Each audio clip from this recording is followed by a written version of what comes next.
오늘 우리에게 주신 하나님의 말씀은 마태복음 9장 9절에서 13절 말씀입니다.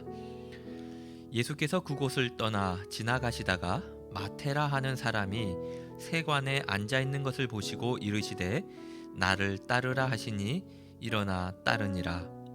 예수께서 마태의 집에서 앉아 음식을 잡수실 때에 많은 세리와 죄인들이 와서 예수와 그의 제자들과 함께 앉았더니 바리새인들이 보고 그의 제자들에게 이르되 어찌하여 너희 선생은 세리와 죄인들과 함께 잡수시느냐.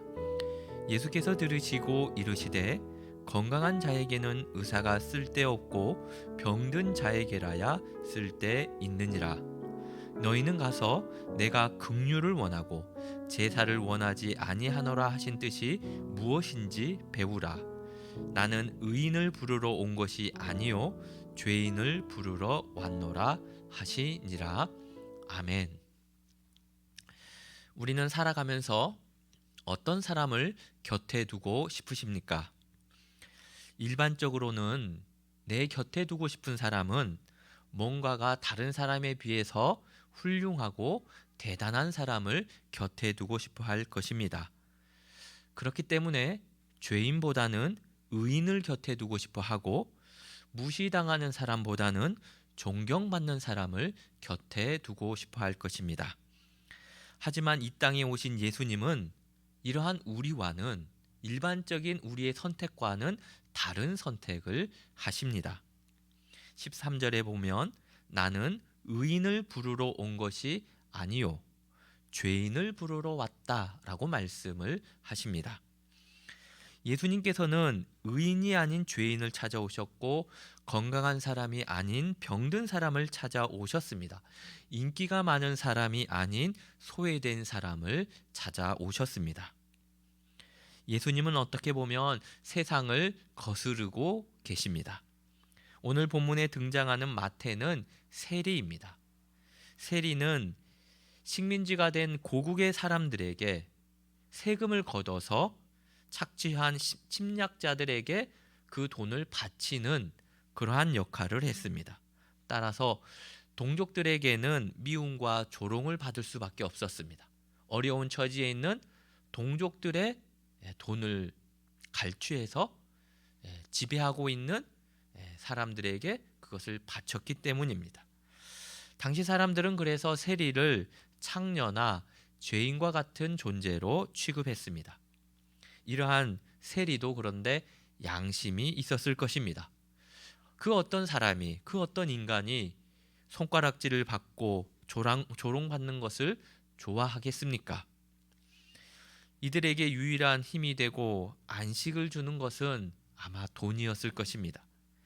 아무리 뒤에서 손가락질을 하고 조롱을 해도 이 세리 앞에 오면 그래도 굽실거렸을 것입니다. 아마 세리 마태에게도 돈이라고 하는 것은 이러한 의미였을 것입니다. 따라서 세리의 최고의 관심사는 자신을 보호해 줄 수 있는 돈이었을 것입니다. 그래서 돈을 악착같이 벌었을 것입니다. 돈이 곧 나의 힘이고 돈이 곧 권력이고 돈이 나의 전부라고 생각할 수 있습니다. 그런데 이러한 세리를 생각하다 보니 우리가 살아가는 이 세상도 비슷하지 않나라는 생각을 하게 됩니다. 많은 일이 돈을 위해서 계획되는 세상입니다. 많은 어떠한 사항들이 돈을 기준으로 판단을 합니다. 돈이 있으면 왠지 모든 것을 다 할 수 있을 것만 같은 세상입니다. 어떻게 보면 이 세상을 살아가는 우리도 세리와 다르지 않다라는 것을 깨닫게 됩니다. 일단 통장에 돈이 있으면 기분이 좋고 마음이 든든합니다. 그런데 돈이 없으면 왠지 힘이 없고 겁이 날 때가 있습니다. 언제부터인가 이 세상에서 돈은 힘이 되어버렸고 권력이 되어버렸습니다. 성공의 상징이 되었습니다. 이러한 우리는 세리를 손가락질할 처지는 아닌 것 같습니다. 그런데 돈의 눈이 먼 이 세리 마태가 예수님을 만났습니다. 그리고는 이상한 일이 벌어집니다. 자신을 보호해 줄 거라 믿던 돈으로, 그래서 그렇게 악착같이 모았던 그 돈으로 예수님과 제자들을 위해서 어떤 대가도 원치 않고 잔치를 베풉니다. 그리고 세리 자신에게 왠지 도움이 전혀 되지 않을 것 같은 그러한 또 다른 세리들과 죄인들과 함께 그 자리를 나누고 있습니다. 과거의 마태의 모습을 생각하면 완전히 이해할 수 없는 행동입니다. 어떻게 돈이 전부라고 생각하던 이 마태가 조건 없이 이렇게 베푸는 것을 기뻐할 수 있을까라는 생각을 하게 됩니다. 과거의 마태는 자신의 정체성과 현실을 피하고 싶었을 것입니다. 그것을 마주하는 순간 자신의 모든 것이 무너질 것만 같았습니다. 부정적인 것들로 가득 찼기 때문에 그것을 회피하고 싶었을 것입니다. 자신을 돌아보면 부끄러운 것뿐이고 주변을 돌아보면 조롱과 비판뿐이었습니다. 그럴 때마다 마태는 돈을 붙들 수밖에 없었습니다. 돈이 자신을 지켜주는 방패라고 여겨졌고 그것이 나의 힘이라고 생각되었기 때문입니다. 오늘날을 살아가는 사람들도 돈이 나의 힘이라고 생각하고 나의 방패라고 생각하는 사람들도 있을 것입니다. 마태도 그런 사람이었습니다. 이러한 가치를 가지고 살던 마태가 예수님을 만납니다. 아니, 정확히 말하면 예수님께서 마태를 부르셨습니다.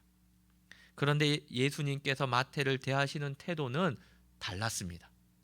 돈의 기준으로, 돈의 그 권력으로, 돈의 힘으로 마태를 대하지 않으십니다. 죄인으로 낙인 찍힌 이 마태도 하나님의 자녀가 될 수 있음을, 하나님의 제자가 될 수 있음을 보여주십니다. 한 번도 인정받지 못하고 한 번도 많은 사람들 앞에서 부름받지 못했던 그러한 마태였습니다. 그런데 예수님께서 이 마태를 인정하시고 존중하시고 불러주십니다. 9절에 보면 마태에게 말씀하십니다. 나를 따르라. 마태도 구원의 대상이 될 수 있음을 알게 됩니다. 나도 하나님을 통한 소망이 있음을 깨닫게 됩니다. 조롱받는 마태가 많은 사람 앞에서 예수님께 부름을 받고 있고 인정을 받고 있고 존중을 받고 있습니다. 그래서 자신의 정체성을 마주합니다. 자신의 부정적이고 그리고 어려웠던 상황을 이제는 마주합니다. 그리고 일어나 예수님을 따릅니다. 변화의 시작입니다. 우리는 하나님 앞에 설 때에 이런 질문을 받을 것입니다. 이 세상에서 무엇을 하다가 왔느냐? 이 세상에서 무엇을 하다 왔느냐? 우리는 예외 없이 이 인생의 질문에 대답해야 할 것입니다. 마태는 예수님을 만나면서 이 세상에서 무엇을 해야 할지를 깨닫습니다. 무엇을 위해 살아가야 할지를 깨닫게 된 것입니다. 자신의 존재 이유를 깨닫게 된 것입니다. 돈이 목적이 아니라, 돈이 방패가 아니라, 돈이 힘이 아니라, 아하, 예수 그리스도를 통한 놀라운 자신의 존재의 희망을 가지게 됩니다. 죄인인 나도 예수님께 인정받는 사람이고 예수님께서 주시는, 나에게 주시는 사명이 있음을 깨닫습니다. 나도 그렇기 때문에 의미 있는 사람임을 깨닫게 됩니다. 이렇게 변화된 마태는 그의 행동에서도 달라진 모습들이 드러납니다. 9절에 보면 즉시 일어나 따랐다라고 기록합니다. 즉시 일어나 따랐다라는 것은 대단한 결단이고 용기이죠. 자신의 직업을 내려놓고 따른 것입니다. 자신이 의지했던 돈을 내려놓고 예수님을 따른 것입니다. 인생에서 절대적인 방패라고 여기던, 힘이라고 생각했던 그 돈이 전부가 아니라, 절대적인 것이 아니라 나를 주관하시는 분은, 나를 인정해 주시는 분은, 내가 소망을 두어야 할 분은 예수님임을 안 것입니다. 그의 삶의 기준이 바뀌었고 삶의 방향이 바뀌어 버렸습니다. 우리는 여기서 질문을 하나 합니다. 예수님께서 나의 주인이시고 나를 이끄시는 분임을 확신했을 때 사람들은 어떻게 될까요? 주도적인 사람이 될까요? 소극적인 사람이 될까요? 흔히 하나님께서 내 앞에서 다 하시니까 나는 뒤에서 가만히 있으면 되겠다라고 생각하는 분들도 계십니다. 그게 더 믿음이 있는 것 같고 신앙이 있다라고 생각하시는 분들도 있습니다. 그런데 그때는 하나님의 뜻을 모르기 때문에 소극적으로 하는 것이죠. 그런데 진짜로 하나님을 믿고 그 하나님의 마음을 이해한 사람은 그 하나님의 뜻 안에서 주도적인 사람이 됩니다. 확신이 있기 때문에 그 뜻을 실현하기 위해서 가만히 있을 수가 없습니다. 자신에 있는 모든 것을 활용해서 주도적인 인생을 살아갑니다. 하나님께서 나에게 주신 사명을 감당합니다. 우리는 하나님께 우리의 인생을 맡기지만 무기력한 인생이 아닙니다. 마태가 예수님을 만나고 변화된 모습은 인생의 전부라고 생각했던 돈을 남을 위해 쓰기 시작합니다. 이기적인 마음이 아니라 이제는 이타적인 마음입니다. 지금까지 놀 수 없었던, 결코 풀 수 없었던, 움켜만 졌던 그 돈을 이제는 내려놓습니다. 예수님을 위해서, 이웃을 위해서 내려놓습니다.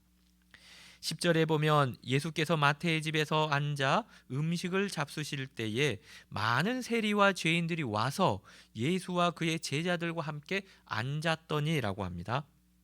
예수님의 마음이 있는 그 소외된 자들, 죄인들에게 마태의 마음을 두기 시작합니다. 예수님의 뜻이 있는 곳에 마태의 행위가 행해집니다. 그러나 이러한 행위를 소극적으로 하지 않고 있죠.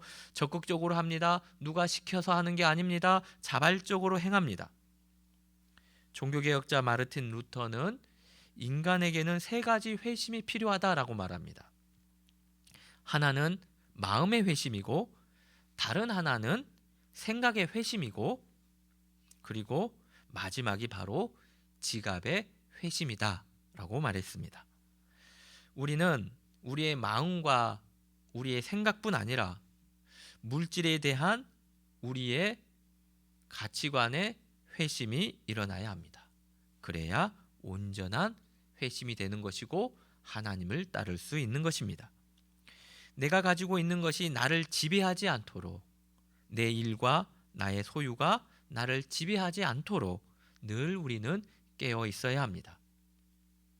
소극적으로 무기력하게 살아가는 우리의 삶이 아니라 하나님이 인정하신 존재로, 하나님이 나를 소중하게 여기시는 그런 존재로서 적극적으로, 자발적으로 오늘도 일어나 주님을 따라가는 인생이 되어야 합니다.